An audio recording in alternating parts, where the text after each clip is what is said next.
자리에. 네, 알겠습니다. 네, 안녕하세요. 영화 저널리스트 이화정입니다. 와, 너무 많은 분들이 지금 오셔가지고 제가 감독님이 딱 뒤에서 들어오시면서 하는 얘기를 좀 들었거든요. 개봉 때보다 더 많이 왔어요. 그 정도가 아니잖아요. 박수 한번 일단 네, 부탁드릴게요. 오늘 영화 처음 보신 분들 계세요? 아, 네, 꽤 많으시군요. 네, 이 좋은 영화를 사실 그 코로나 기간과 또 이렇게 좀 겹치면서 많은 분들에게 찾아뵙지 못한, 어떻게 보면은 이제 좀 우리가 영화를 보는 걸 가로막는 그런 시간들도 있었는데, 어쨌든 오늘 트리플 픽처스 명작전으로 다시 이렇게 볼 수 있고 여러분들이 또 이 영화에 대해서 좀 가져갈 수 있어서 좋은 기회라는 생각이 듭니다. 영화 재밌게 잘 보셨죠?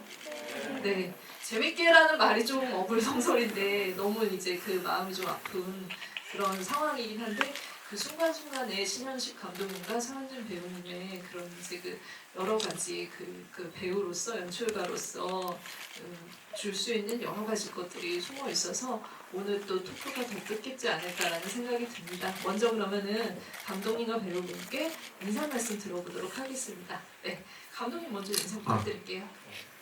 네, 안녕하세요. 아까 카시오페아를 만든 신현식 감독입니다. 반갑습니다.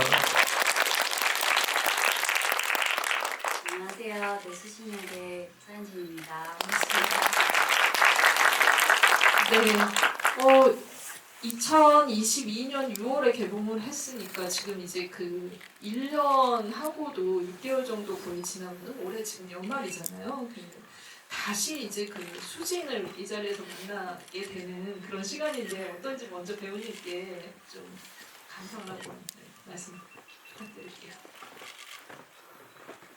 그냥 굉장히 저한테는 특별한 작품이고요.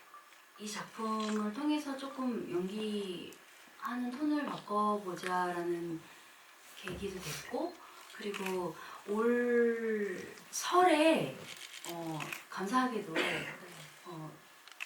TVN에서 방송을 해주셔가지고 한번 이렇게 많은 분들이 보셨나봐요.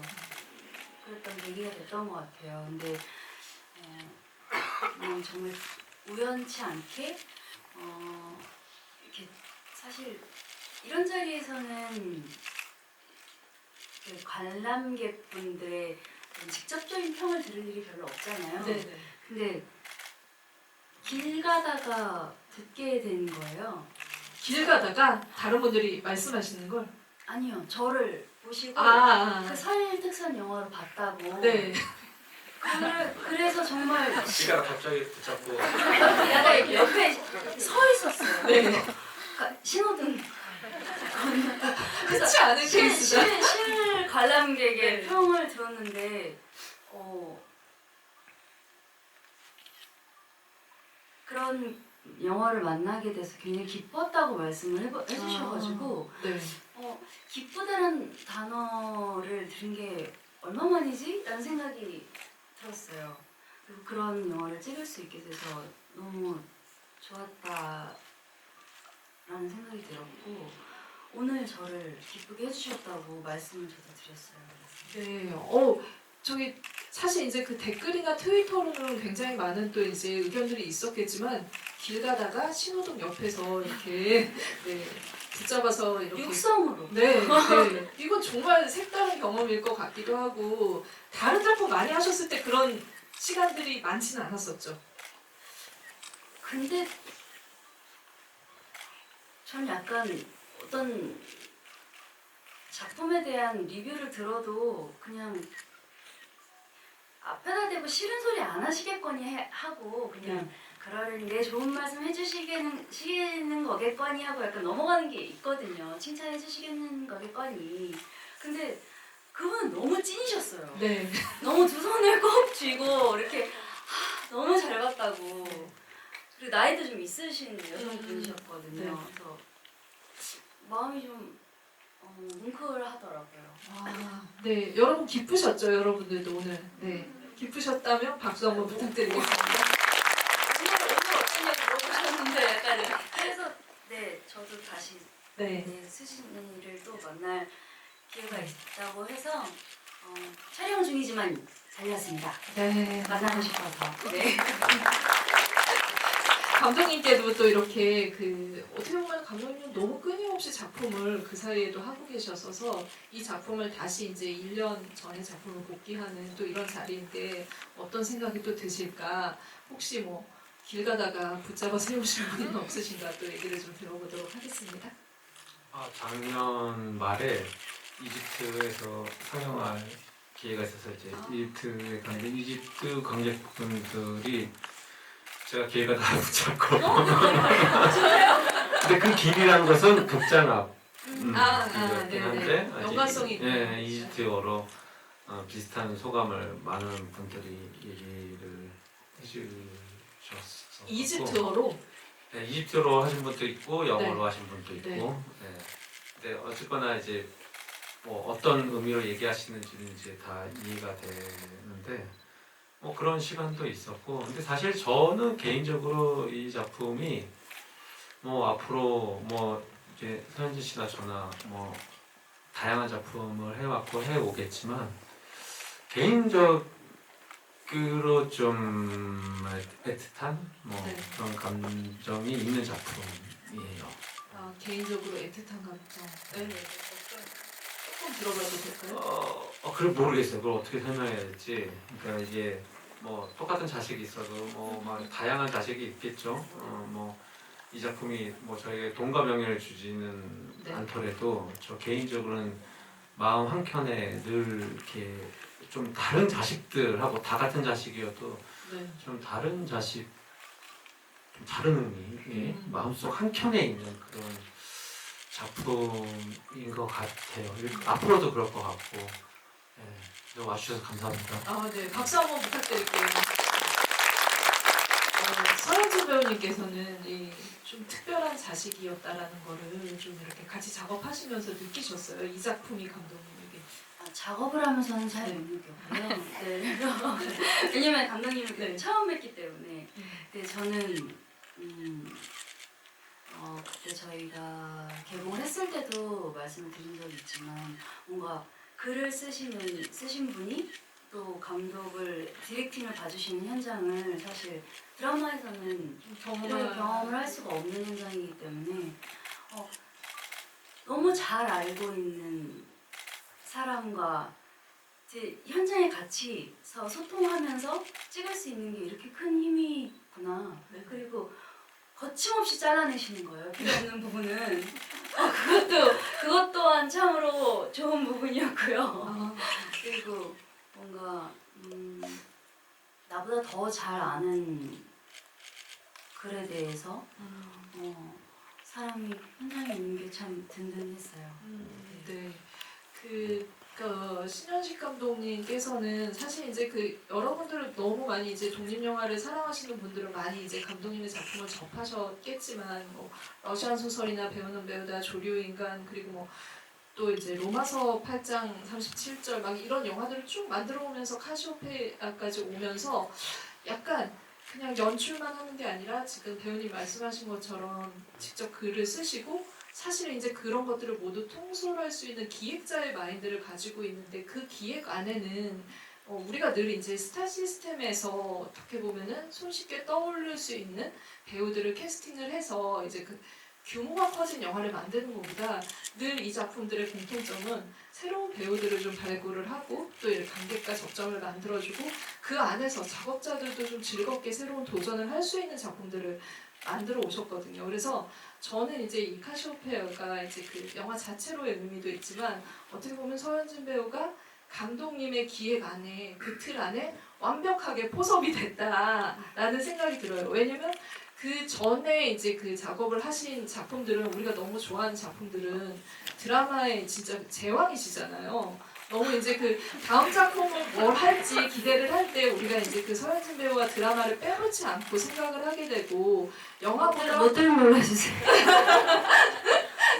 그래서 어떻게 보면 이제 감독님한테도 어떻게 보면 그 많은 배우들을 발굴하는 과정 안에 이제 그 서한진 배우가 있었을 테고 배우님에게도 또 이 작업이 아까 말씀하신 잠깐 언급해 주셨던 그 신선한 지점들이 있으셨을 텐데 좀 그 부분에 대해서 구체적으로 어떤 과정들과 어떤 또 이런 즐거움이 있으셨는지 말씀 부탁드리겠습니다. 저는 사실 현진 씨랑 다음에 작품을 또 하게 됐으면 너무 좋겠어. 너무 좋을 것 같아요. 사실은 현진 씨는 아까 현장에서 이렇게 많은 대화를 감독이 나눈 적이 없다고 하셨는데 저는 이렇게 배우랑 적게 소통한 적이 처음이었거든요. 훨씬 많이 하거든요. 사람 같이 불러서 얘기를 해야 돼. 그래서 아니 왜냐하면 이제 너 무슨 현진 대화를 씨는 하세요? 어마어마하게 하고 뭐 그러니까 예를 들면 이제 뭐 송강호 배우님이랑은 더 많이 성함은 하시는. 거의 매일 전화를 한 시간씩 감독님 저는 더 하시고. 너무 피곤할 것 같아요.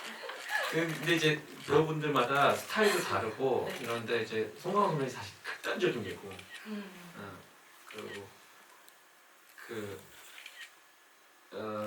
이제 영화는 아무래도 조금 더 여유가 있고 이제 아까 현진 씨가 말씀하신 것처럼 감독들이 대부분 글을 쓰니까 작품에 대한 얘기를 사전에 더 많이 하기도 하고 현장에서 더 많이 하는 편인데 저는 또 유난히 저도 그렇지만 저랑 같이 했던 배우들은 뭐 송강 선배님 말고도 다 그런 네.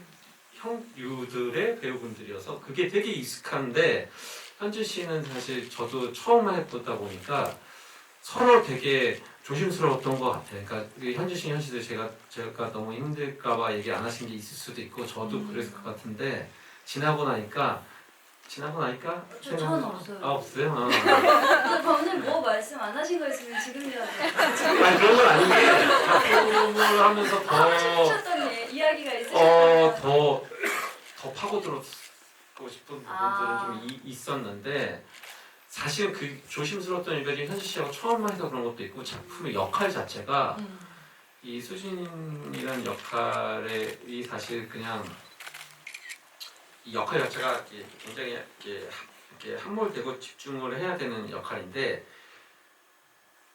굉장히 집중하고 있는 배우한테 내가 이제 서로 익숙하지 않은 상태에서 잘못 뭘 던졌다가 이게 감정을 흐트리고 뭔가 이게 좀 그런 걱정도 살짝 없지 않아 있었어서 네. 조심스러운 것도 있었고 근데 너무 그랬나 싶기도 하고 더 많은 얘기를 했으면 근데 지금 만약 그건 이제 처음이라 그랬고 만약에 현지 씨랑 또 하게 되면 훨씬 많은 얘기를 하면서 훨씬 딥하게 이렇게 좀 더 역할에 대해서 훨씬 쫀쫀한 커뮤니케이션을 많이 하고 너무 훌륭한 배우여서 이런 훌륭한 배우를 두고 더 쫀쫀하게 한번 해보고 싶다. 그러니까 카시오페아가 후회되는 건 아니고 한번 해보니까 제가 더 현진 씨에 대해서 네. 알게 됐고 너무 훌륭한 배우고 이거를 더 기회가 더 생기면 진짜 더 좋은 시간, 더 좋은 작업을 너무 이렇게 잘 할 수 있겠다는 생각이 있어서 뭐 언젠가 기회가 되면 제가 네.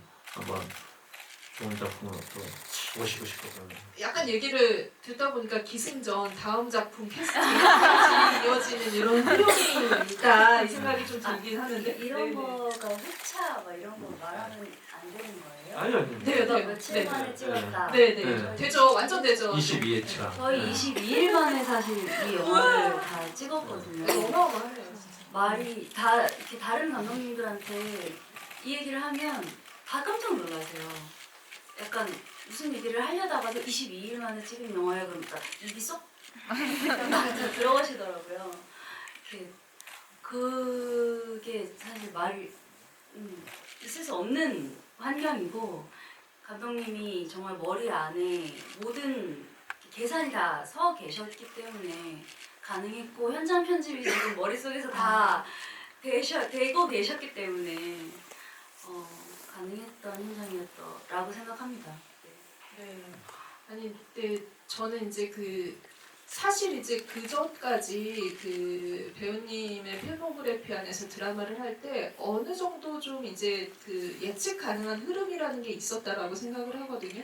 좀 엉뚱하고 발랄한 지점들도 있으면서 이 멜로로 우리를 마지막에 폭풍처럼 완전히 휘몰아쳐서 휘감아 버리는 이제 실력자죠 진짜 이 분야의 실력자라는 생각이 들었는데 타짜. 네네. 다른 타짜. 근데 혼나와.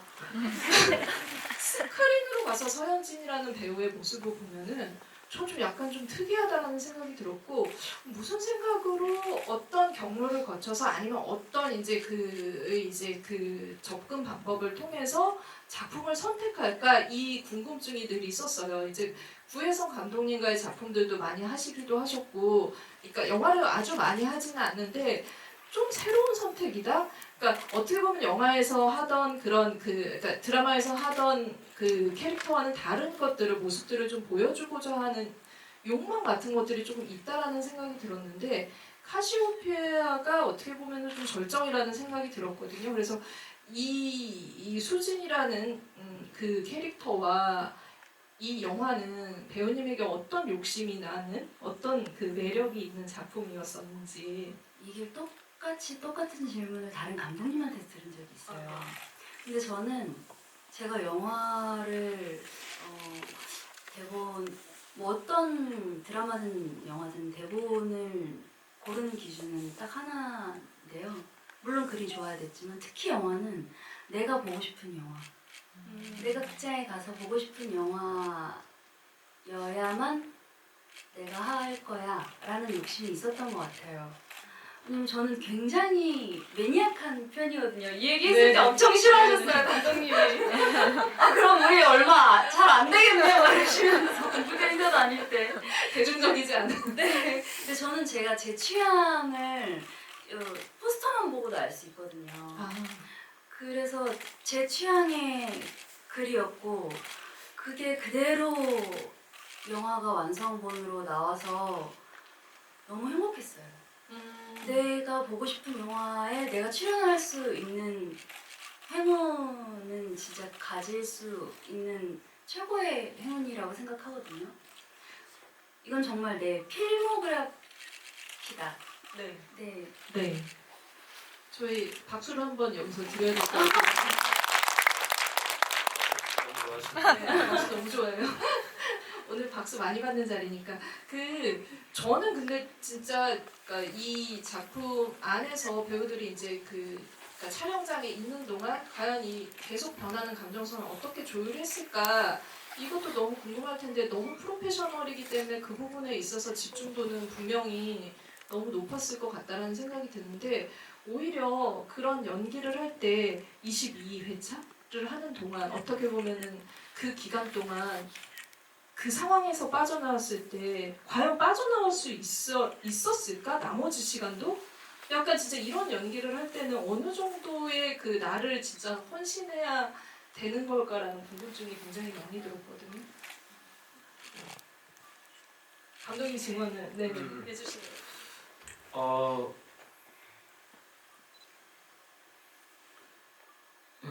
현진 씨하고 촬영 전에 이제 사실 저희가 자료 조사도 하고 알츠하이머 환자분들에 대해서 좀 공유한 정보들 내용들이 있었고 그게 이제 드라마가 진행되는 상황에 따라 이제 이게 제가 다른 자리에서 자주 얘기한 건데 저는 이제 알츠하이머라는 소재보다는 제가 하려고 했던 이 영화의 어떤 구성은 사실은 리버스 육아거든요. 그러니까 아버지가 자식이 커가는 걸 못 본 아버지가 다 큰 성인이 완전히 독립한 성인이 다시 점점 어려지는 단계. 그리고 사실 이 과정이 거의 똑같아요. 그러니까 사람이 태어나서 산부인과에서 태어나서 산후조리원 갔다가 문화센터 갔다가 뭐 유치원 가고 이 과정을 리버스로 하고 있는 거거든요. 그러니까 그 단계별로 어디에 초점을 맞춰서 어느 정도까지 묘사를 할 것인가에 대한 얘기를 현지 씨랑 좀 깊이 그런 얘기를 많이 했었고요. 그래서 어쨌거나 이제 이게 그 어떤 주고받는 상대가 많은 역할이 아니잖아요. 이제 막 어떤 사건에 휘말려서 나쁜 놈이 날 쏘고 있고 막 이러고 반응할 게 되게 많은 게 아니겠고 자기는 본인의 내적 상태와 외적 상태의 변화가 주를 이루기 때문에 그게 굉장히 사실은 배우 입장에서는 좀 힘든 역할이에요. 왜냐하면 사실은 숨을 데가 없어요. 뭐가 막 이렇게 사건이 벌어지고 막 이래서 상황에 휘말려서 캐릭터가 살짝 네. 거기에 이제 편승하고 숨을 기댈 수 있는, 기댈 수 네. 있는 경우 모르겠는데 이거는 상대 배역도 사실은 아버지 같겠고 아버지도 뭔가 서로 주고받는 네. 거를 할 수 있는 그 상황 묘사들이 아니다 보니까 사실은 그냥 진짜 외롭고 힘든 싸움이에요. 이렇게 우주에 나 혼자 떠 있는 상황 같은 연기를 해야 되는 거기 때문에 적어도 이제 기준 좀 큰 거는 좀 정확하게 설정하고 그 기준대로 받아서 하려고 했고 거기에 이제 최대한 현실과 집중을 많이 하고 있었고 그래서 이제 저도 이제 그 집중을 이제 안 흐트러뜨리려고 좀 더 그러니까 무심한 척하면서 신경 쓰는 그런 네. 거 있죠. 뭔지 아시죠? 네 그런 상태였는데 현지 씨도 이제 어느 정도 작품에 이제 젖어들고 캐릭터에 젖어들고 좀 찍고 나서는 조금 여유가 생기셨을 때는 패러글라이딩 타러 가고 또 하루 시간 남아가지고 패러글라이딩 타러 갔다 왔더니 여유가 생겼나 보다 이제. 너무 걱정하시는 거예요. 아니 가도 되겠니? 역할에서 떨어지면 어떡하려고 그 분장 미용팀 언니들이랑 네. 너무너무 친해졌었거든요. 워낙 그 언니들이 진짜 분장 언니들이 진짜 많이 챙기셨어요. 네. 그래가지고 언니들이랑 갔다 왔는데 왜 데리고 갔다 와가지고 다음 주 중요한데 기분이 다음에 너무 제일 슬픈 장면인데 너무 행복한 것 같고 이게 뭐 하는 짓이냐고. 그렇게 패러글라이딩을 타고서 즐거웠는데도 다시 이제 현장으로 들어오면은 다시 수진으로 들어올 수 있는 진짜 베테랑 배우라는 생각이 결론은 그렇게 지으면서 엄청난 연기력을 갖고 계신 분인 게 네. 제가 이상하게 현진 씨 만나기 전날에 유튜브에 현진 씨 짤이 떠요. 네. 근데 그 유튜브가 예전에 알고리즘을 알고리즘이 감독님이 무서워, 똑똑해요. 엄청 무서워요. 감독님이 내 영혼을 보고 보이스, 있어. 보이스 인식이 될 그래서 거예요. 예전에 그 식사를 합시다 짤 뜨는데 제가 이분의 식성을 아는데 이 정도 양을 이 정도 스피드로 드실 수 없는 분인데 네. 와 아 엄청난 연기력이. 연기로 먹방을 네, 그 먹방을 연기력으로 네. 본인의 소화 능력은 그 정도가 아닌데 오랜만에 보면서 되게 짧고 이렇게 먹을 수 있는 사람이었구나. 아유 다 스킬입니다. 네. 타짜. 네, 오늘 진짜 타짜라는 단어를 많이 쓰게 되는 네, 그런 현장이네요. 사실 근데 그 많은 그 장면들이 여러분들 지금 영화 막 보시고 나서 기억나는 장면들이 너무 많으실 텐데 사실 너무 이제 피치가 올라가는 장면들이 많아서 배우님한테는 어떤 장면이 제일 좀 기억에 남았는지 실제로 촬영할 때 어느 장면이 제일 어떻게 보면 이제 배우로서 좀 도전이었을까 이 부분이 좀 궁금한데 사실 저는 이제 그 법정에서의 그 장면들 같은 경우 그리고 그 화장실까지 이어지는 그 장면은 정말 물리적으로 너무 이제 그 진이 빠진다라고 해야 될까 그런 생각이 들기도 했었고 또 생각나는 게 이제 그 어떻게 보면 이제 그 아버지와 이제 그 소변 때문에 막 이제 그러니까 아버지가 그걸 처리를 해주려고 하는데 서로 때리는 그 장면은 이게 단순히 물리적인 걸 떠나서 결국에 이제 그 서로 그 폭력까지 오고 가는 그런 상황까지 가는 단계가 어떻게 보면은 이제 그 환자로서 더 진행된 상황이었어서 이런 장면들은 실질적으로도 풀어야 될 부분들이 많으셨을 것 같아요. 연기를 하실 때 좀 어떤 어려움들이 있으셨는지. 네. 일단은 리딩하면서 아차 싶었던 건 볼 땐 몰랐거든요. 첫 리딩할 때, 전체 리딩할 때 중반부 넘어가니까 제가 대사가 한마디도 없는 거예요. 그러네요. 네, 네. 진짜 깜짝 놀랐어요. 저 순간 내가 무슨 짓을 한 거지? 이 대본을 내가 왜 골랐지? 라고 하면 그때부터 소름이 너무 끼쳐가지고 다시 보는 거예요. 네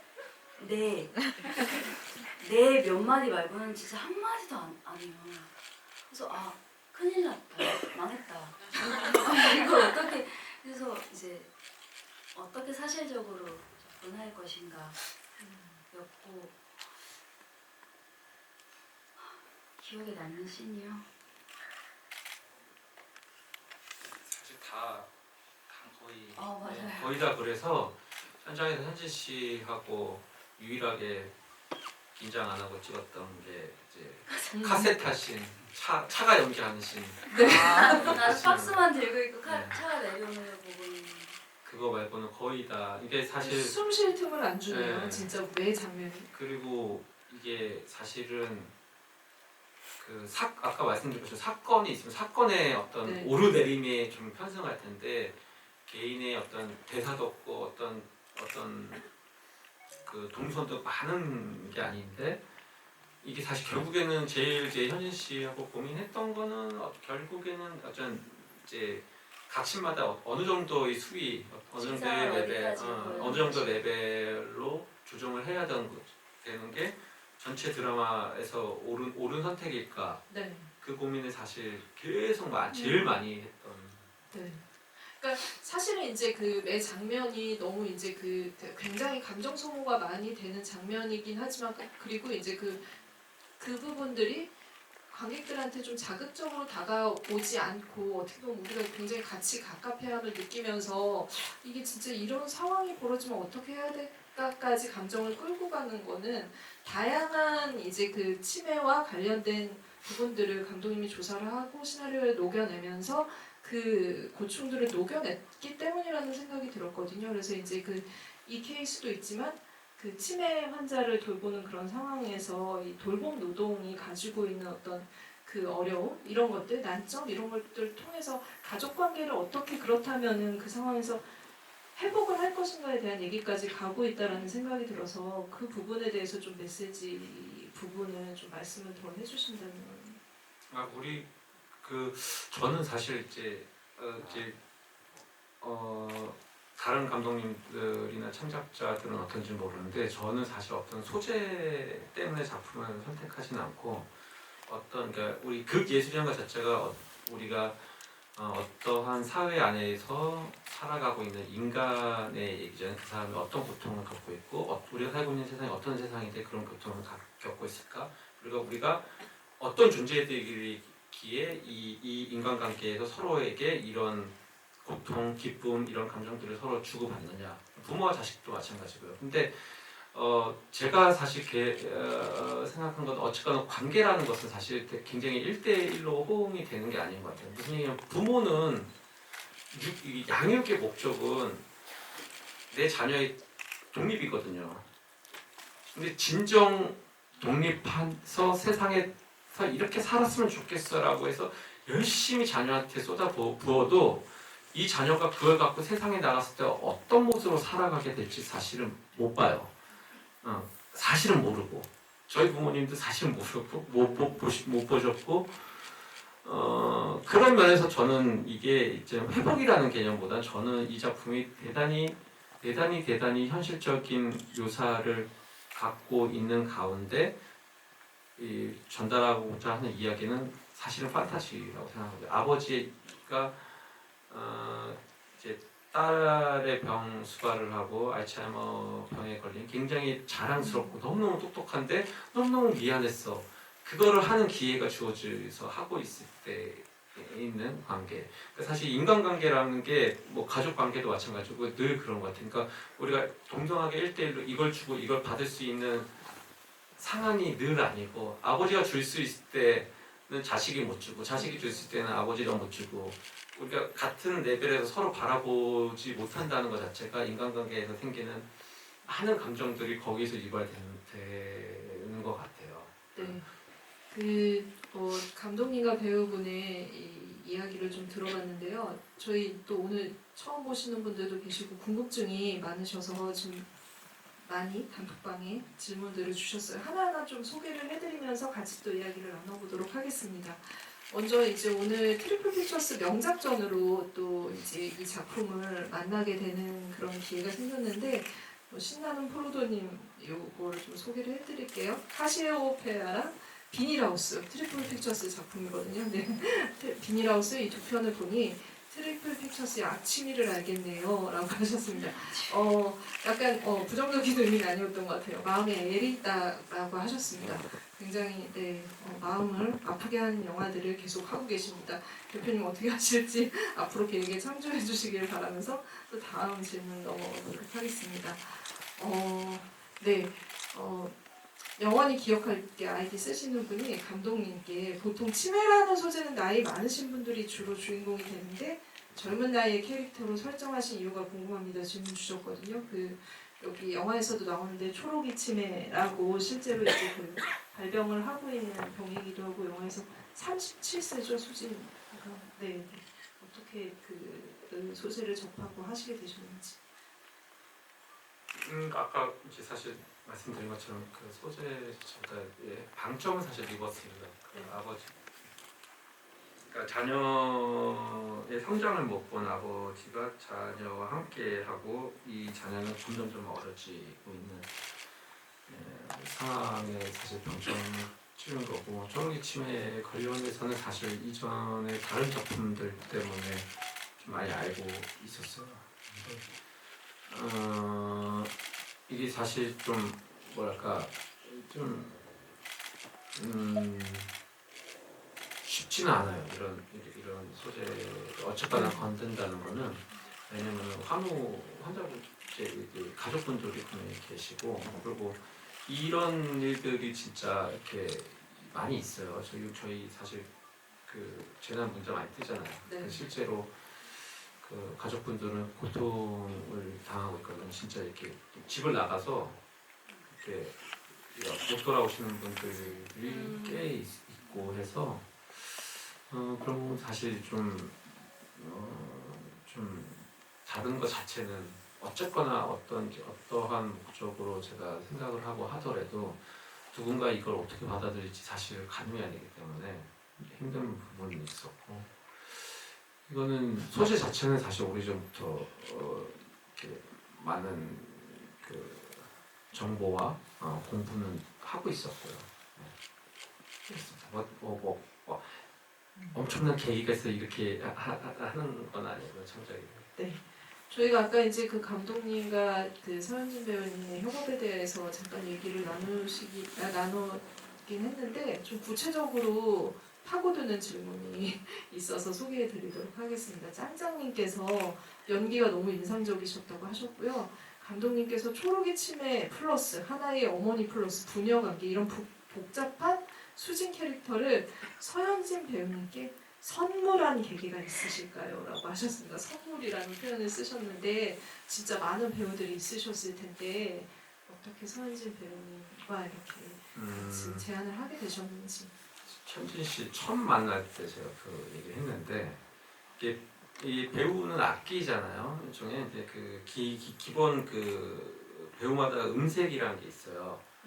근데 어쩔 수 없이 너무 어머니 음색이 강한 분이 계시고 너무 커리어우먼 이미지가 강한 분이고 아무리 나이 먹어도 너무 딸 이미지가 강한 음색을 갖고 있는 분들이 계신데 제가 생각해 현진 씨는 그게 다 되는 그러니까 어디에 적합해도 다 되는 악기 있잖아요. 그러니까 뭐 관현악기에 넣어도 들어갈 수 있고 건반악기에도 들어갈 수 있고 그런 음색을 그러니까 뭐 어떤 상황에 어떻게 갖다 놔도 그게 하나도 안 이상하고 또 안성기 선배님 옆에 있으면 또 정말 아무리 잘나고 뭐 이런 여자 커리어우먼이어도 그냥 딸처럼 보일 수 있고 또 딸이랑 있으면 또 갑자기 또 되게 엄격한 엄마처럼 또 보여야 되고 커리어우먼처럼도 보여야 되고 그런 어떤 폭을 갖고 있는 그런 음색을 갖고 있는 배우라는 생각을 했어요. 음색에 반하셨군요. 근데 진짜 정말 그 다양한 그 위치 안에서의 톤이 너무너무 달라지고 정말 그 현장에 있는 것 같은 직업이 있을 땐 직업인으로서의 그런 그 모습을 보여주는 걸 보고 저도 그 연기에 그 관객분들과 마찬가지로 인상 깊었다는 생각이 듭니다. 은평구민님께서 이 안성기 배우님과 함께 작업한 경험에 대해서 듣고 싶습니다 하셨는데 서현진 배우님께 또 이제 안성기 배우님과의 작업 이야기를 좀 들어보도록 하겠습니다. 일단은 굉장히 여러 방면으로 좋은 경험이었고요. 특별한 순간들도 많았고요. 가장 놀랐던 건 제가 생각하지 않았던 딱히 진짜 좋은 연기자분 옆에 있으면 연기하지 않아도 같이 얻어 걸려서 딸려갈 때가 있어요. 연기하지 않아도 그냥 연기 되어지는 네, 그런 네. 순간들이 종종 왕왕 있었고요. 그리고 연기자를 떠나서 그냥 선배님 또는 연기자 선배의 그 안성기라는 배우 한 사람으로 봤을 때는 정말 말씀이 없으신 거에 대해서 저는 너무 놀랐어요. 사람이 말을 참기가 정말 어렵다고 요즘 들어 더욱더 느끼는데 이 일을 굉장히 오래 하셨잖아요. 네. 얼마나 많은 게 보이시겠어요. 근데 정말 한마디도 하지 않으세요. 그 감독님이 하라고 하시면 하시고 그거에 대해서 의견을 내지 않으시고 더 효율적인 방법이 있다 없다를 저한테도 제가 여쭤봤을 때조차도 이렇게 하면 어떨까요?를 여쭤보면 네. 그건 네가 편한 대로 네. 하는 거지가 최선의 대답이었어요. 제가 들을 수 있는 그것도 한 10분 정도 제가 캐내서 들은 대답이었거든요. 그래서 그냥 이건 또 약간 시간이 지나서 요즘 들어 생각하는 건데 아까 악기라고 말씀하셨잖아요. 그래서 그냥 진짜 사람으로 잘 살아야 되는구나라는 생각을 하거든요. 좋은 악기가 돼야 좋은 악기라는 거야 뭐 사람이란 다 각기 매력이 있으니까. 근데 내가 내고 싶은 색깔의 악기가 되어 있어야 내가 쓰임새에 맞게 쓰여질 테니까 그런 사람이 먼저 돼야 연기고 나발이고 네 연기는 네 편집이라는 것도 있고 네 하니까요. 저희는 사람이 먼저 돼야 되는 걸지도 모르겠다라는 생각이 좀 들더라고요. 네. 뭐 감독님은 이제 페어러브부터 같이 안성기 배우님과 작업을 하셨고 그리고 저도 이제 그 많은 인터뷰를 통해서 배우님을 만났는데 지금 말씀하신 거에 좀 핵심이 있는 것 같아요. 안성기 배우님이 현장에서 어떻게 이렇게 오랫동안 작업할 수 있었는지는 진짜 어떻게 보면 꼰대가 되는 위치가 됐는데도 그 어른이라는 거에 그 의미를 잃지 않고 항상 작업을 하신다라는 생각이 들었거든요. 감독님께 좀 안성기 배우님에 대해서 좀 많이 이제 기대고 작업을 하셨을 것 같은데 한 말씀 들어봐도 좋을 것 같습니다. 저도 뭐 현지 씨랑 비슷한데 예전에 페어러브라는 작품 할 때 그 작품이 좀 사연이 되게 많았었어요. 그래서 너무 오랜 절 동안 선배님하고 같이 준비를 하다가 맨날 어디서 투자받으려고 그러고요. 어느 제작사에서 할 것 같고요. 어떻게 메이드 시켜 이런 얘기를 한 3년 동안 얘기하다가 그냥 제가 전세배에서 찍었어요. 그래갖고 1억짜리 영화를 찍게 돼서 네. 막상 영화 촬영하기 전날 생각해보니까 지난 3년 동안 선배님한테 이거 비즈니스 얘기만 했지 배우와 감독으로서 이 작품과 이 캐릭터에 대해서 한 번도 얘기를 해본 적이 없어요. 이래도 되나? 그래서 선배한테 그때가 이제 선배님 50주년 기념회였어요. 네. 특히 50년 동안 굉장히 많은 감독님들 만나보셨을 텐데 어떤 감독님 스타일이 편하셨어요? 라고 여쭤봤더니 나는 다 편해. 내가 맞춰주니까. 내가 맞춰주니까. 네, 그 다음에 한 말이 없어요. 예, 그렇군요. 하고 첫날 이제 첫 장면에 첫 테이크를 찍는데 이제 리허설 없이 그냥 슛! 컷! 오케이! 해버렸어요. 근데 그때 모든 현장의 배우들, 스태프들이 첫날 첫 테이크에 오케이 나오니까 약간 입에도 되나? 약간 분위기가 약간 다 이렇게 이러고 있는데 선배님이 혼자 감독이 오케이면 오케이인 거지. 그런 스타일이. 네. 제가 그 안성기 배우님이 지금 이 자리에 없긴 하지만 이 타이밍에는 박수 안성기 배우님께 드려도 되겠죠? 네. 지금 진짜 질문이 너무 많이 들어오고 있어서 아마 이제 다는 소개를 못 해드릴 것 같은데 그래도 최대한 또 다음 질문을 하나 더 이어가도록 하겠습니다.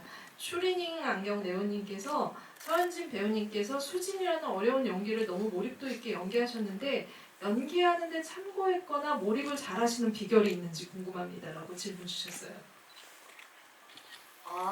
저는 뭐 딱히 참고를 한 건 없고요. 그때 또 코로나 시기여서 뭐 요양원을 방문하거나 그것도 사실은 저는 약간 윤리적으로 그게 맞는가에 대한 의문이 있긴 한데 그 저희가 막 구경을 가는 것 같잖아요. 네, 내가 창작을 한다는 명목 하에 누군가의 병을 내가 관찰해도 되는가? 약간 이런 그런 근본적인 생각이 들기도 하더라고요. 네. 뭐 다행이라고 해야 하나? 저는 외할머니께서 치매를 한 3년 정도 앓다가 돌아가셔서 초기 치매는 아니셨지만 알츠하이머를 앓다가 돌아가셔서 그때 봤던 제 기억을 더듬어서 또는 그때 상황을 엄마한테 전화해서 그때 할머니 어땠지? 이렇게 여쭤보면서 연기를 하기도 했고요. 또 누군가를 모티브 삼지는 않았던 것 같아요. 감독님한테 신바이신으로 이렇게 여쭤보고 그거에 대해서 이렇게 제가 봐왔던 이렇게 형태, 몸의 형태나 자세를 무너뜨리거나 이런 걸로 병의 증상이나 목소리나 왜냐면 정말 처음부터 끝까지 수지는 성격이나 이런 게 하나도 나타나지 않거든요. 그냥 다 증세, 병의 증세예요. 첫 씬부터 끝까지. 그래서 이게 한 번이라도 소위 발해라고 하죠. 네. 뭔가 저거 좀 가짜 같은데? 라는 느낌이 있으면 이거는 완전히 영화가 몰입이 깨지겠다라는 약간 굉장히 무거운 마음이 있어서 저도 모르게 굉장히 많이 붙어 있었던 것 같아요. 네. 그리고 감독님께서 22회차에 끝난 걸 다행으로 알아라. 이거보다 길었으면 아마 못 버텼을 거다. 그렇죠. 끝나고 말씀해 주셨어요. 저는 그 현진 씨가 뭐 캐릭터 몰입을 잘하는 이유는 현진 씨 포함해서 그 다른 배우분들한테도 이제 똑같이 적용되겠지만 본질적으로는 연기에 대한 욕망? 이 큰 배우들이 몰입도 저는 사실 제가 감독이잖아요. 굉장히 많은 배우들을 겪어보고 만나보고 다양한 유형의 배우들이 있는데 그 캐릭터에 몰입한다는 건 사실 감각적으로 타고나야 되는 부분들이 분명히 있어요. 그러니까 어떠한 대상에 반응해야 되잖아요. 감각이 무딘데 그 대상에 반응할 수 없어요. 그 대상에 반응할 수 있는 감각이 살아있어야 되는 거는 기본이고 그건 기본이고 그렇게 하고자 자기를 통해서 그걸로 가고자 하는 어떤 그러니까 사실 이런 질문을 받을 때 제가 참 명쾌한 방법을 알려드리고 배우분들도 이런 질문 많이 받으면 이렇게 하면 캐릭터 몰입 잘 됐네요 라고 말씀드릴 수 있는데 사실 그런 비법이 사실은 없거든요. 그렇죠. 사실 비법의 문제가 아니고 저는 애티튜드의 문제 같아요. 이 캐릭터를 받아들이는 배우의 애티튜드 그리고 그걸 통해서 이 작품에서 대하는 애티튜드가 굉장히 좋고 배우로서 자기 연기에 대한 야망이 굉장히 큰 분들은 그 정도 몰입을 다 하더라고요. 다 그런 분들이 그런 몰입을 하는 연기들을 하시더라고요. 이거 방법의 문제가 아닌라는 생각이 들어요. 네. 그 질문을 좀 단답으로 하실 수 있는 것들도 답변을 그것도 조금 소개를 해드릴게요. 네. 그 노래는 누구의 아이디어였나요? 라고 하셨고 사실은 이제 노래 불러주세요 막 이런 의미도 있었지만 제가 그것까지 소개해드리지 않겠습니다. 네, 노래는 누구의 아이디어였나요? 그거를 감독님 아이디어 아니었을까라고 짐작이 가는데 저희 그 아이 선생님 아는 분이 작곡하신 학교 선생님 작곡하신 캐시오페라는 분인데 애들이 막 뛰어가면서 저걸 합창하면서 뛰어가면 느낌이 너무 묘한. 네. 사실 되게 리듬이 그러면 되게 밝은 노래거든요. 근데 되게 서글퍼요. 서글프죠. 네, 예. 굉장히 밝은데 네. 서글픈. 네. 네. 분명히 애들은 신나려고 부르는데 신나게 부르면 부를수록 네, 그런 느낌이 있었어요. 그 곡이. 그래서 네. 썼습니다. 수지님은 언제 엄마 자켓을 입었을까요? 네. 언제 입었을까요? 입었을까요? 못 못 네, 입었을 네, 것이다. 네. 아까 그 패러글라이딩 그 얘기 때문에 이 질문이 나온 것 같은데 패러글라이딩 후에 찍어야 했던 그 아주 중요한 장면 무엇인가요? 네. 그 장면 다음부터 보실 때는 패러글라이딩 안 되는데. 끝날 것 같은데 안 되는데. 숨길까요? 아니면 어떻게 뭐 아니요. 네, 배우님 감독님의 의견에 따르겠습니다. 밝히지 마세요. 진짜 기억이 잘 안 나. 그럼 정확하게 아, 그래요? 말해도 돼요? 네. 저희 그 법정심 다음에 갔던 욕실에 그 타점 안 돼요, 타점 아직 어떻게 이거? 그 뒤에 작품을 몇 개를 하셨는데 이걸 기억하시네요. 네. 부끄럽습니다. 아니. 제가 원래 이럴 때 박수 드리는데 아니 하지 마세요. 나가려고. 네, 진짜 엄청납니다. 네, 지금 질문을 하기에는 지금 답변 다 하기에는 조금 시간이 모자라서 이 지금 손을 번쩍 든 모지님이 계속 이제 그 몇 번을 지금 올려주셔서 22회차 동안 영화 흐름에 따라 촬영하셨는지 환경에 맞게 들쭉날쭉 촬영하셨는지 촬영 타임라인이 궁금하다고 말씀을 해주셨어요. 이게 한 장소 가면 거기서 다 몰아서 찍어야 되죠. 그러니까 그 시간 순서대로 찍는 영화나 드라마는 사실은 거의 없고요. 아주 특별한 경우에 있죠. 예전에 김영민 선배가 하신 내 사람 내 곁에. 네. 그건 정말 살을 빼셔야 되니까. 그쵸. 네, 타이밍에 따라서. 그건 어쩔 수 없이 그렇게. 그런 경우 외에는 사실은 물리적으로 사실 그렇게 찍을 수는 없어요. 시간 순서대로. 감독님 기억 안 나시겠지만 저희 2회차 두 번째 날 140인가 120인가 그쵸. 공고차신 그렇죠. 찍었어요. 네.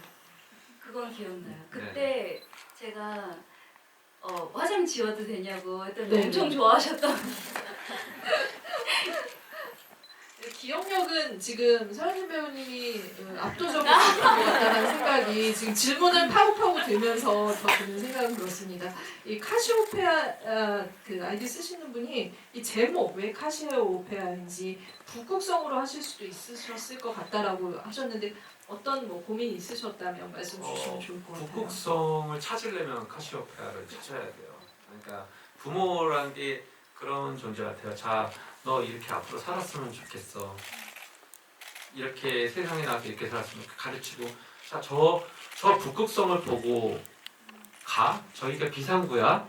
근데 저 비상구가 북극성이라면 북극성 사람들은 그럼 다 북극성은 저기로 가면 살 길이 저기 있어. 저거 보고 살아야 돼. 앞으로 세상에 나가서 저 길로 가야 돼라고 하는데 사실 그 길을 찾으려면 옆에 카시오페아가 있다는 거죠. 네. 그런 존재가. 네.